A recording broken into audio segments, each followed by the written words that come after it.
After last night's first debate performance, many viewers, pundits, and others are wondering whether or not further debates are even worth having. And according to this new CBS poll, 69% of viewers were left just feeling annoyed after watching what could be described as a horror show of a debate.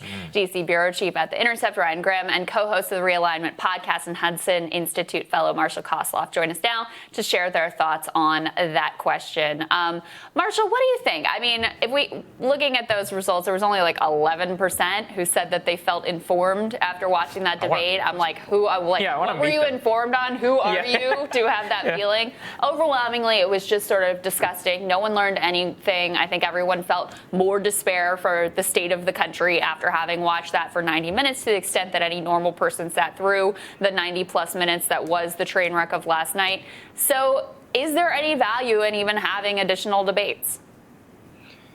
Yeah, so first off, there was value in having this first debate. That's a really sort of important idea, because Nancy Pelosi was talking about how Biden shouldn't do any of the debates because Trump would do basically what he did last night. Now, I think for Biden, him showing up and demonstrating that he could take what Trump was sort of doing and also sort of not appear senile is actually very sort of key there. So, but moving forward, I honestly don't feel like there's much purpose to the debates beyond demonstrating this process is legitimate. So if we're thinking of what's going to happen on the election night, we're going to see a situation where we could have mail-in ballot issues. We could sort of see both sides trying to work the refs. We could see the Supreme Court coming into play. So probably I'm depressed to say we should continue the debates just so that there are no examples of, see, this side cheated or that side was operating sort of bad faith. But this should, I think, call into question the function that these serve long term, right? Like, debates are only as new as the 1960s. And if debates are going to be conducted in this sort of manner, and there's no function to them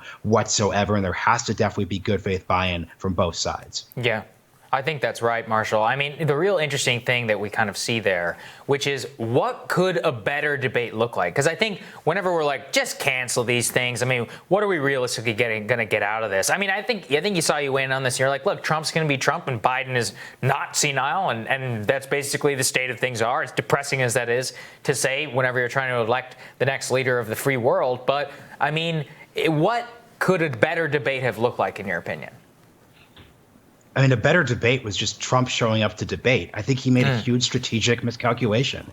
I don't think people are just sort of exhausted with this. That's what the sort of point about those terrible debate numbers were. That's why Biden won a debate where he turned in a C+ to B- to B performance, because at the end of the day, people were exhausted with this. People want a normal country. We've been locked up in our apartments and our houses and can't even go into work anymore. They want anything that resembles normalcy. So I just don't know what Trump was thinking was going to sort of go down, other than hoping that Biden would break down. But to the credit of Biden and his team, he kept his anger under control and he didn't break down. So yeah, that's that. Yeah. Ryan, what do you think? Is it worthwhile to continue having these debates?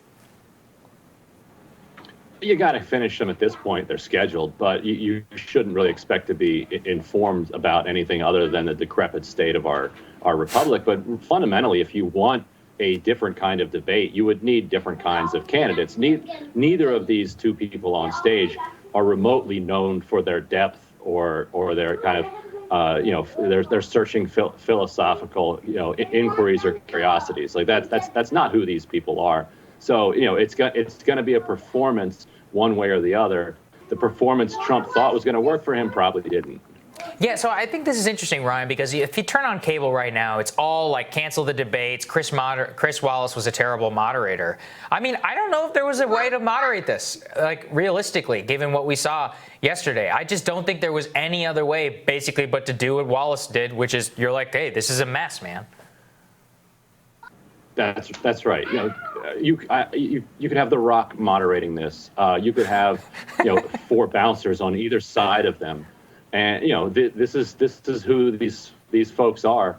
It was valiant of Chris Wallace to try, but at the end of the day, this is the president of the United States and the nominee of the opposing party for the presidency. If this is what they want to display to the public, then who's the moderator to tell them they have to display something different?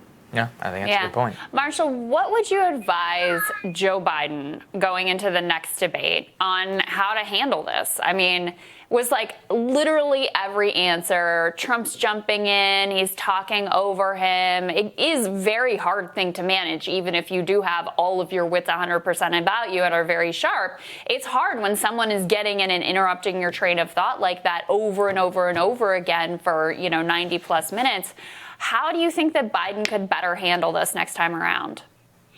Yeah, so strategically, I think he handled it pretty well, because at this point, and this is once again the part that Trump is screwing up, Trump is basically allowing Biden to just comfortably play defensive and just not lose his anger. And that basically means he sort of wins. But in terms of from a broader perspective, I think the weakest parts of the debate for Joe Biden were when he got sort of distracted by sort of doing too many different things at once. So, for example, he would give an answer and then he would turn to the camera to talk to the audience, and then he would pivot to something sort of Trump was sort of talking about. So what he should be doing is just focusing on one thing, have one clear narrative, have one clear idea. And if you want to do the talk to the audience thing, which in several ways actually worked pretty well, have that be your thing. Don't try to do half that and then half of, talking to Trump and then another, I guess, but my math is off here, have another third be responding to a different narrative point you're making. Yeah, Ryan, I was struck by that, which is, look, this man, they called so many lids so many times. He spent so many hours in debate. And these were terrible, just terrible answers that were even